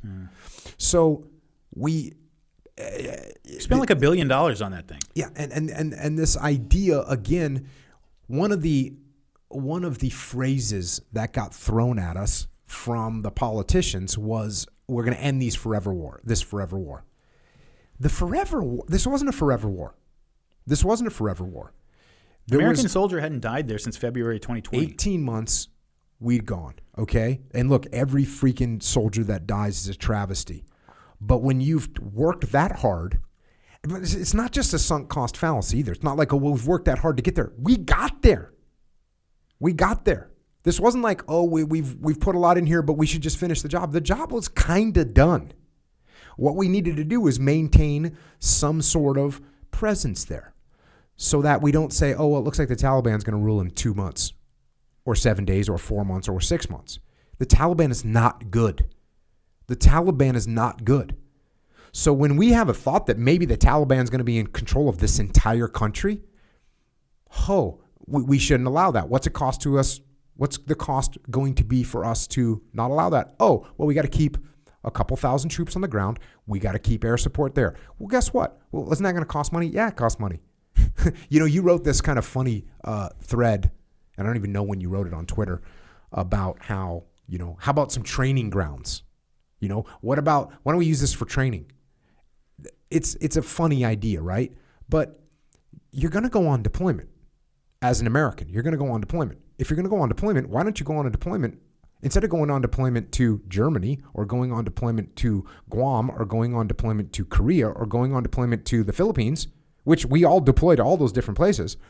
Why don't you go on a deployment where you're actually maintaining the security inside of a country and keeping that country stable so that you're being utilized for a very good reason? And your presence and your deployment and your separation from your family has real value to it. And you're gaining useful experience. On top of that, that's a beautiful thing. So maybe once every month, an American A-10 has to go out and do some close air support. They were going to do that close air support in Hobart Field, Florida, by the way. Maybe an AC-130 has to go out and protect some Afghan troops from being overrun by the Taliban. That's going to cost money. Yeah, they literally go and do that in the Chocolate Mountains in Southern California. That's what we do. So why not go out there and actually have your presence be utilized in a powerful way? Because now what we end up with is a government that's the freaking Taliban. And here's another thing that I've tried to point out to people. I always say, if you're doing the right things for the right reasons, you're going to win in the end. And this is true. And if you're a leader and you're trying to help people, you're going to end up in a better position. And if you don't let your ego get involved and you take care of the people below you in the chain of command and above you in the chain of command and to the left and right of you in the chain of command, if you're doing good things, you will end up being promoted. You will end up running things. You'll end up with more responsibility, and it will end up good for you. And that is 100% true. Now, could you occasionally, I gave Daryl credit for something, and he actually just said, yeah, you're damn right, I did this, and he got promoted? Because that happen occasionally? Yep, it does. But then guess what? Next round, everyone realizes Daryl's an arrogant guy that's just looking out for himself, and no one wants to work with you, and it's going to bite you in the long run. So that applies.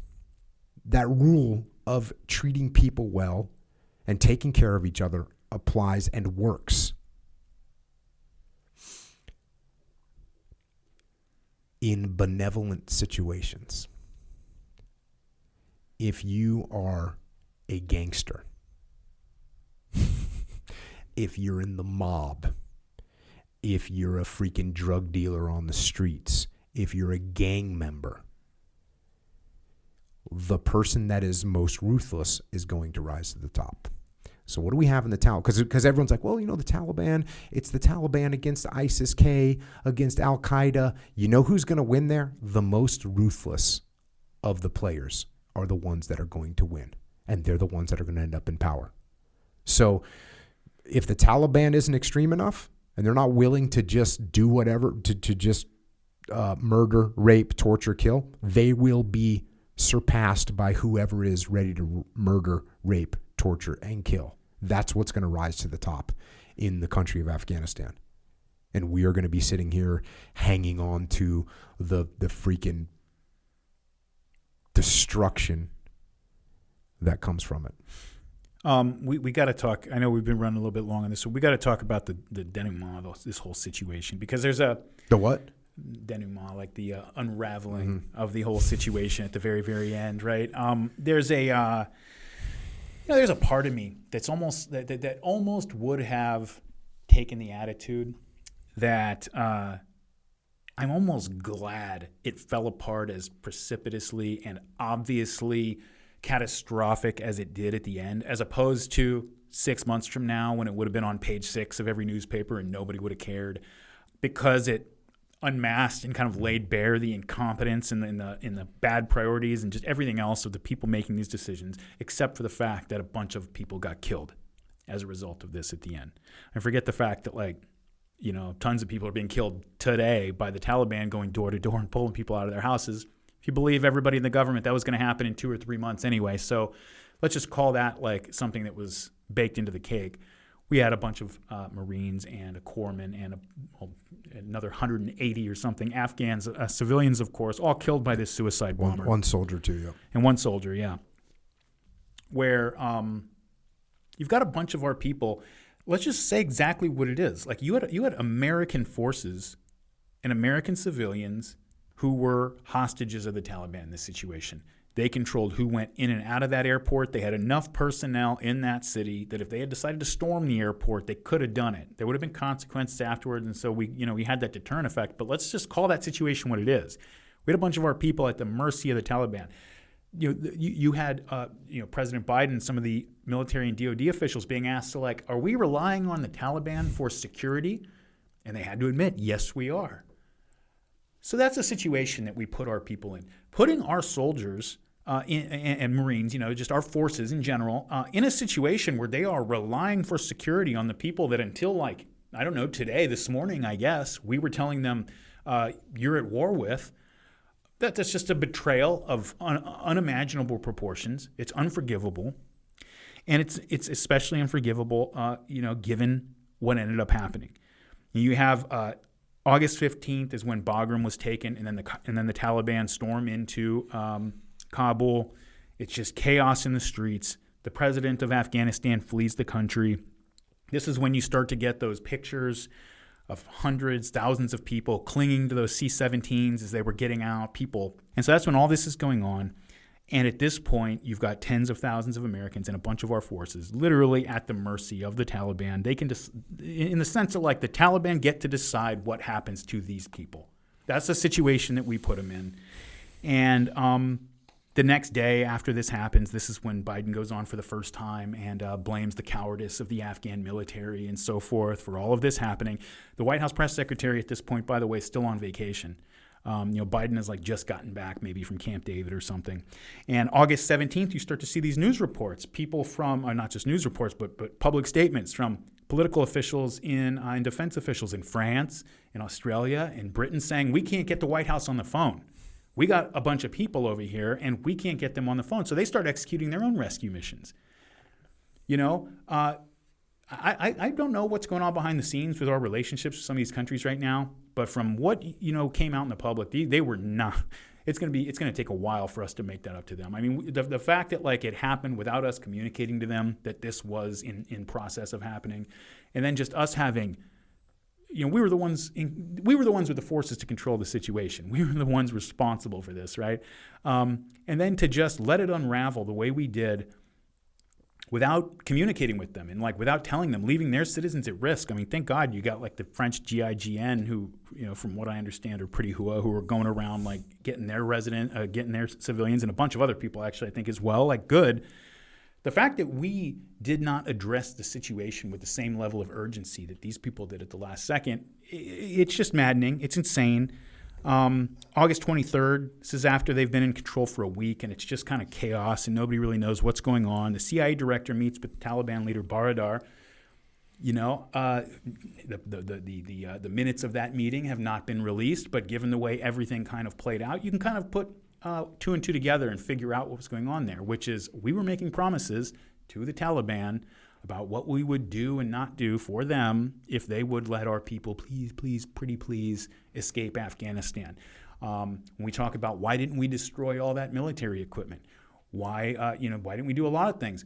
Well, the Taliban had tens of thousands of American hostages. That's why we didn't do it. And that's the situation that we put our people in.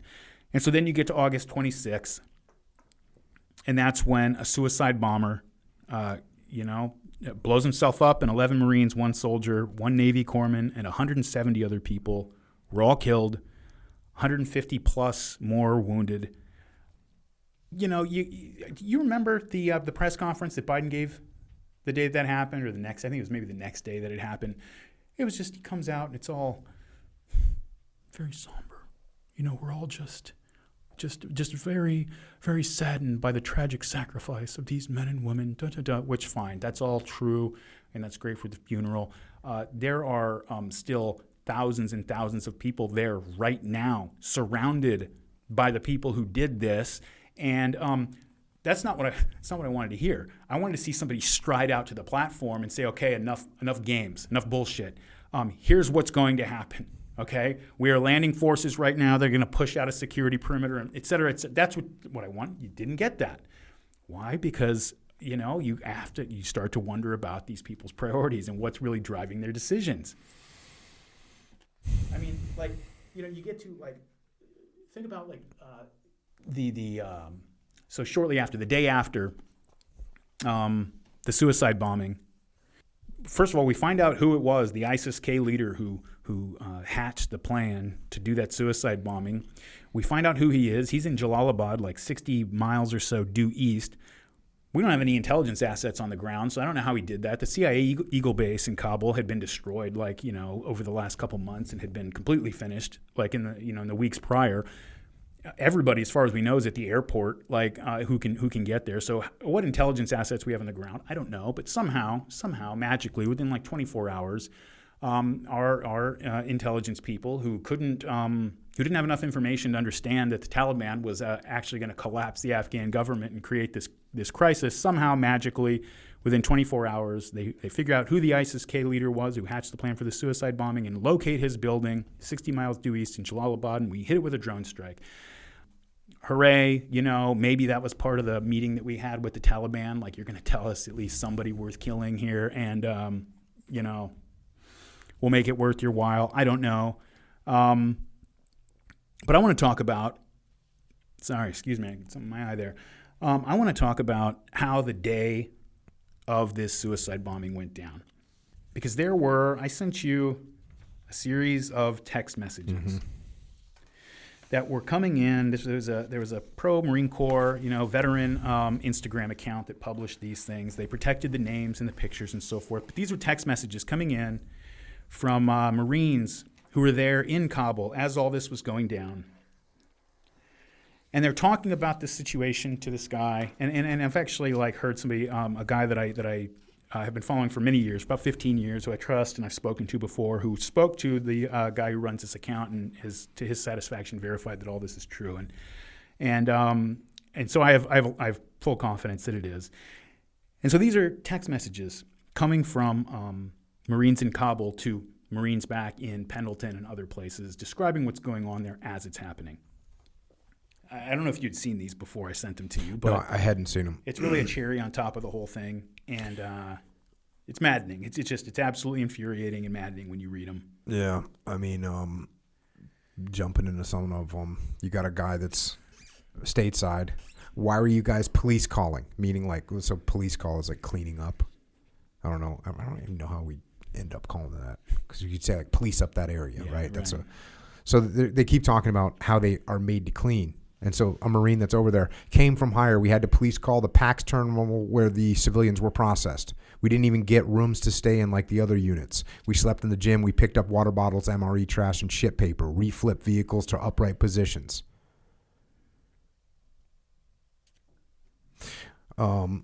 Fast forward a little bit. We were supposed to leave last night.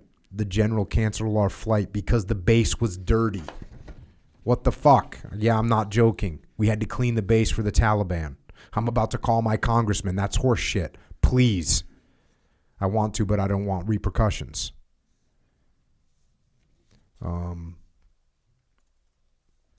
Fast forward a little bit. So we drop a bomb on the ringleader in less than 2 days and took out a VBIED today, but couldn't stop the S-Vest that we knew was coming for 2 days. All day on the radio, it was a countdown. This is what gets really disturbing. Is so the S-Vest, meaning the suicide vest, he's talking about the fact that we ended up bombing that VBIED, which ended up not being a VBIED. Yeah, we'll talk about that in a second. But we had bombed the one that you referenced out in Kabul. Here we go. Or where was that strike? Yeah. Sorry, Jalalabad. So he's saying we couldn't stop this S-Vest that we knew was coming for 2 days. Well, read what he says. He says the Marine gets back to him and says, "That's how I was back in the day." He's kind of responding to what he was saying first. He says, "That's how I was back in the day, but those days are over, brother." Then he says, "Wait, what? There was a countdown?" Yeah. And he says, "Yeah, pretty much. It wasn't that accurate, but it happened an hour after the last radio transmission about it. They said 10 minutes an IED is about to go off. 2 minutes an IED is set to go off. And at 16:27, an IED is going to go off. Then at 17:30 something, it finally went off. They knew what the guy looked like, apparently, and what he was carrying." That's very typical of intel, to be like, look, it's not going to be 100% accurate. Sure. But when you start hearing reports of what's going to happen, you have to take those things seriously, especially when you get multiple reports. You get some kind of a countdown like that. They were requesting permission to push out a security perimeter and being denied it. While this suicide vest is supposedly coming in on this countdown, this is when they're being told, "Hey, you guys go police the area." This is all the same time this is going on.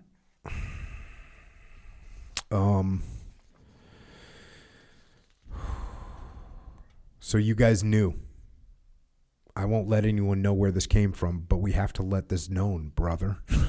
This is the guy that's in America. The picture you posted is true. We had to police call even though there was credible threat of the possible S-Vest, and up to 10 military-aged male came over the Abbey Gate wall with AKs. Then we got back on PAX, set up a security posture, and then they still had dudes go back and continue police calling. Again, that means cleaning. So we got a major threat, and we're trying to set up security, and they go, "Hey, no, but come back over here and clean." We got guys coming over the gate with AKs, and we get told no. And part of what cleaning means here, by the way, I think maybe it's in there later, I can't remember if I included it, is, we're not just talking about cleaning up water bottles and stuff. They're talking about, they were making them go around and scrub off any graffiti where people had written, like, "fuck the Taliban" or "fuck ISIS," because they didn't want to, leave any inflammatory messages behind. So compare that with your Iwo Jima anecdote, by the way. You can see here's a Marine saying, I re-enlisted a year ago, but I'm wanting out, man. I want to do something that actually makes a difference, not work for a corporation that doesn't give a fuck about my guys. We've run into countless people who've said, "That's what we signed up for. It's no big deal," or "This wasn't Biden's fault," or "Why set up drinks in a bar for people like that? Half the country cares, half the country doesn't give a fuck. America is beyond fucked up." The guy that's in America says, "Brother, I served in 2-1 for 8 years, deployed with them 4 times. There's always going to be people like that. People that don't like us and don't respect us, but you are still a light in darkness, and no one will be able to take that from you. This freaking stateside Marine's trying to lift up the head a little bit of this Marine that's overseas. The Marine that's overseas says, I'm trying, man. I'm waiting to hear if my buddy makes it out of surgery right now. My other buddy died. No one cares. This fucking sucks. Another Marine chimes in. The S-Vest countdown is no lie. I heard occasional radio chatter of them saying how far away the bomber was. Absolute incompetence. We had a Carl G, which is a recoilless rifle. It's like how you could take out a VBID with it. We had a Carl G and literally had to steal rounds because we weren't given them. Our position got faced with fucking 10 plus armored vehicles with Dishkas. Only a couple hundred meters away, and we weren't even given Carl G rounds despite pleading with the higher ups. We were doing, quote, patrols with a fire team sized element with no A&A presence, and passed that convoy with however many personnel that were accompanying it within 100 meters. No assets or ISR or jack shit. Our team leader didn't even have a radio. If we got into a contact, we were told to just send a runner. Another Marine chimes in. Yeah, we had to clean up the airport for the Taliban. Sad how they told us, quote, that's what our fallen brothers and sisters would have wanted. Left a sour taste in my mouth. They said that? The stateside Marine says. Yeah, we had to cover up everything that said fuck ISIS and the Taliban because, quote, that's not what the fallen would have wanted. And they say the same thing, but for cleaning. Another Marine chimes in. It's super fucked up because at first we were only taking people with visas, green cards, or U.S. passports. Then we just started letting everyone in because Biden wanted a number quota. And once we hit that quota, we stopped. They totally fucked the people with the actual SIV cases.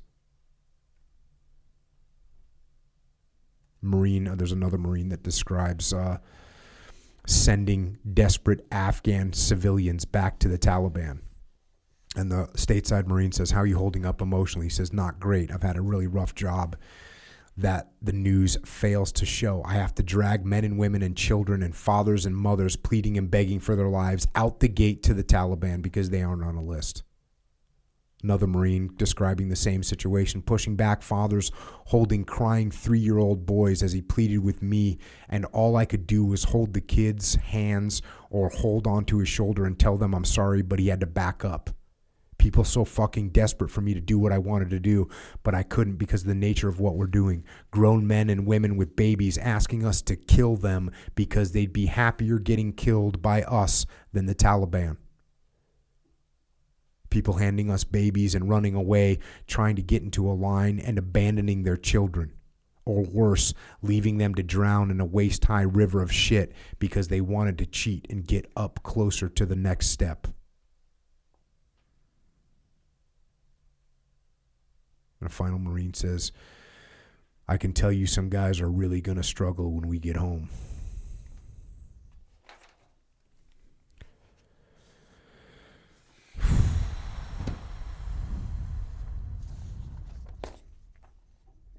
I might edit this out, but fuck these people.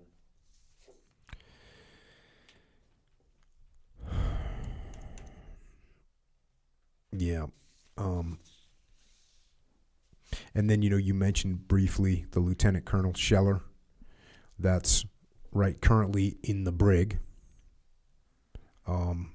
because he posted a video basically asking for accountability.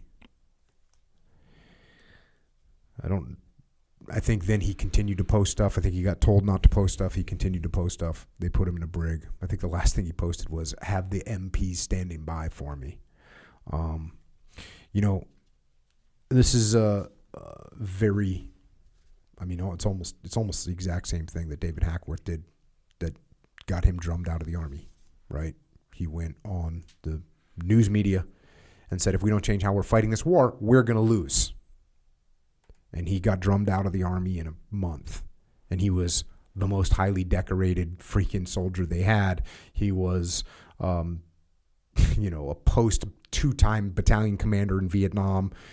He was probably the most respected officer in the Army at the time when he did that. And he got drummed out of the Army, ended up going to Australia. I mean, it was a bad scene. And here's the problem. So what do I think of that? There's always the debate. And I have this with Hackworth himself, right? If he wouldn't have done that, he probably would have become a brigade commander. He would have become a brigade commander, a division commander. He could end up with more influence. But how many more Americans would have died during that time? And this is exactly, somebody, I was getting interviewed and somebody asked me about Lieutenant Colonel Scheller. Am I saying his name right? Is it Scheller? Yes. We that's great. Hey, just be professional. Run it up the chain of command. Do what you're supposed to do. I get it. I get that advice. I understand it. I can understand if I was giving Lieutenant Colonel Scheller counsel, say, hey, listen, bud, listen, bro, I know, you want to speak out right now. Let's, not get emotional. Let's, try and run it up the chain of command. Keep your influence. You're in charge of a battalion. You don't want to leave these guys in the lurch. That's great. And you can say that. But, and this is exactly what I wrote about with Hackworth and when I wrote the foreword to that book. You get to a point where you can't do that anymore. And Hackworth got to a point where he had seen so many young American studs, and I use that word specifically because that's what he called the soldiers he loved. He called them studs. And he had a way of classifying people as either studs or duds. So how many hundreds of his beloved soldiers did he see wounded or maimed before he said, you know what, fuck this. I'm going to talk to the press. And so Lieutenant Colonel Scheller, he's been in for 17 years. He's a battalion commander. That means he was a company commander. That means he was a battalion ops officer. That means he was a company XO. That means he was a platoon commander. That means that means he has served over and over again for 17 years. His entire military career, we've been at war. And how many of his men has he lost? And that is a fucking helpless feeling. And so now you're in a situation where you see some of your beloved Marines get killed. And you want someone to say, hey, look, here's the mistakes that we made. Here's some things that we should have done different. Here's how we're going to prevent it from happening again. And look, if you're in a military situation and your commander says, hey, this is what went wrong. This is what I screwed up. Here's the mistakes I made. Here's how we're going to prevent it from happening again. You go, okay. Because you know what? Lieutenant Colonel Scheller, when he was a second lieutenant or a first lieutenant or a captain, he didn't do everything perfect, and he knows that. But guess what? He got held accountable. He held his men accountable. So for me to pull him aside and say, hey, look, bro, just let's keep it professional. There is a point where that doesn't work anymore. And he reached that point. Now, I've had guys reach that point with me, by the way. I've had guys come to me to talk to me about what we were doing and how we were doing it. And didn't want to do something a certain way or thought we should do a mission a different way. And you know what you do when someone gets to that point? You know what you do? You listen to what they say. You listen to what they say. You listen to what they say with humility. And you say, thank you for giving me that feedback. Let's sit down and figure out how we can address it. You're saying this is my fault. I agree with you. This is my fault. When someone comes to me and says, hey, Jocko, you're in charge. This went sideways. This is your fault. The answer is, yes, it is. Yes, it was my fault. Here's what we're going to do to fix it. Can you help me come up with a plan? I am going to listen to what you have to say. The worst possible move to make is tell that person to shut up. The worst possible move to make is tell that person to stay in their own rank. The worst possible move to make is to suppress what they're trying to say.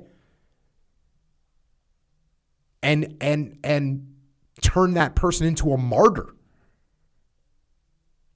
That's not a good move. What we do is we take ownership. We're not seeing that happen right now. Well, there was a need, whether it was true or not, to create a different perception. So, that was the priority at the time. And so I misspoke earlier when I said that nobody was held accountable in this whole shitty situation. One person was, and that was the person who actually spoke out and asked for some accountability. Yeah. Now, I'll say this. There may be someone in the Marine Corps that's like, all right, here's what we're doing. Take Scheller, put him in the brig. I'm going to handle this shit. I've done that kind of shit before. I've been like, oh, Cooper did this. All right, Cooper, hey, come here. You're on restriction. Here's your punishment. And you're like, damn. And I'm like, yep, shut up. That brings back memories. Yep. Here's the deal. You're on restriction. You screwed up. You're gonna take a hit right now. And I'm going to be able to handle this. The Marine Corps might be saying that, hey, listen, man, they're out for blood right now. This is what we got to do. Freaking, that could be happening. It doesn't look like it. Anybody that knows me knows that I actually love the Marine Corps without any reservation. So I hope that's what's happening behind the scenes. It certainly doesn't seem like it. But there is still time for redemption. There's still time to move in the right direction. And all of that starts with taking ownership of what is happening. And we need to see some of that. And you listen to that guy talk. I mean, what you see is, and again, like, this is a guy who understood the consequences of what he was doing. He understood perfectly well that he was stepping outside and on his own and making himself vulnerable at a very explosive time. And I think he willingly accepted the consequences when he did that. But there comes a time where the system itself is broken down so fundamentally, and you look above you and all you see are people lying. And all you see are people who are interested in covering themselves and papering over mistakes. And you reach a point when you've had people that you cared about bleed enough, and realizing that these 11 Marines, this soldier, and this sailor who were killed, let alone the 170 Afghans who were killed, that for the people who are making the decisions up there, that this is a public relations problem to them. And at a certain point, you can't just keep your mouth shut anymore. Yep. And again, I'm not saying there shouldn't be consequences for that kind of thing. Sometimes that's what makes a martyr righteous, is that he takes the consequences for the decision he makes. But this is just, there was such a fundamental and total systemic breakdown that, like, it's hard to imagine how anybody, it's hard to imagine why there weren't 10,000 Lieutenant Colonel Schillers out there, Well, because there's a lot of pressure. Yeah. And there's also, people have that debate in their minds. Like, oh, well, how bad is this? Will I be able to do more good by speaking up or by towing the line, building relationships, doing my job, getting promoted, getting to a point where I can prevent this stuff from happening? That's a legitimate question. Are there some people that are just like, oh, I'm not saying anything because they're just weak? Yeah, of course there are. So it's a horrible situation to see unfold. I mean, it's not like you could say that anything's changed as a result of him doing that. So the people that made the decision were, Well, there's an interesting, I want to say it was actually, I think it was, when McNamara was president, there was a Marine that would speak out against his policies to him personally. And at one point he got asked, well, why didn't you submit your resignation? And he said, well, if I submitted my resignation, I would be in the headlines for 24 to 48 hours, and then no one would know anything, and I'd lost all influence I had over the situation. So there's people that are doing that right now too. And I hope that between the people that are speaking out, or the individual that's speaking out, and those people that are trying to work it from inside the system, and trust me, there's all kinds of incredibly patriotic, brave, and outstanding character humans inside the Army, inside the Marine Corps. I know them. I know them. And they will do their best to make this stuff right through their own methodology. So the only other thing, I mean, this is obviously a podcast that we could talk about for a very long time. The only other thing I'll say is this, or the last thing I'll say right now. From a strategic perspective, as a human being, as a nation, as a former military person, as a dad, the idea of imposing your will on people, the idea of imposing your will on subordinates, the idea of imposing your will on your kids or your family, the idea of imposing your will on other people, and the idea of imposing your will on countries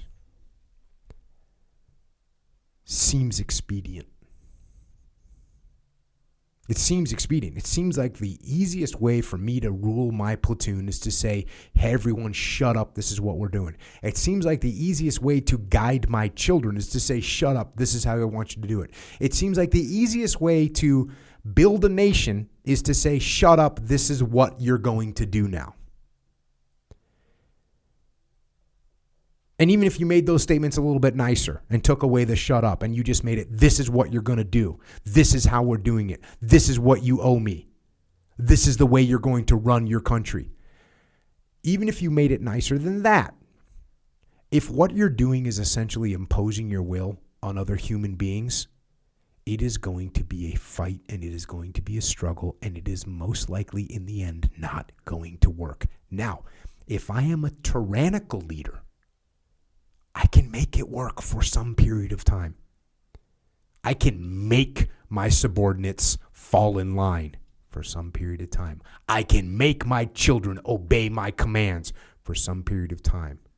I can make a nation behave the way I want them to behave for some period of time. And during each one of those periods of times, I have to be there watching, imposing, threatening. But the human will cannot be underestimated. Not in a child, not in a subordinate, not in a country. And if we underestimate that human will, we are going to end up losing. You impose your will on your children, you're going to end up with a rebellious kid that's doing nothing that you asked them to do or nothing that you want them to do. You end up with subordinates that you impose your will on all the time. With the minute they get the chance, they're not doing what they're supposed to be doing. And they're going to push back against you. You're going to have a mutiny. And a nation, you try and impose your will, you can impose it when you stand over them with the sword. And by the way, that's what the Taliban's going to do right now. They're going to stand over that nation with a sword. They're going to impose their will. And as long as they impose their will with violence and threats, they'll be able to maintain control. We've seen that before. What did Saddam Hussein? We covered that on this podcast. Saddam Hussein imposed his will on his country with a sword and with chemical weapons. So that seems like the most efficient way, but it's not. It's not the most efficient way to lead your children, your family, your platoon, your team, your company, or a country. So when we roll into these countries and we think that the best way for them to be is the Western way, it's not the right answer. You can't impose it on people. What you have to do is you have to allow people to discover the truth for themselves. That's what you have to do. You have to allow them to see the benefits of the way things are going. That's what you have to do. And it takes longer. It appears to take longer. It appears to take longer. But in the end, it is infinitely more efficient. And that is a attitude that we haven't quite figured out yet. Many leaders haven't figured out on a personal level in their family. Many leaders haven't figured out in a company. And we as a nation certainly haven't seemed to figure out yet that in trying to impose our will forcefully is less efficient than allowing countries to develop and find the truth for themselves and learn for themselves the benefits of freedom, learn for themselves the benefits of free thought. And if we allow them to do that, that will be a lasting cultural change, not imposed by us, but grown from their own minds, and therefore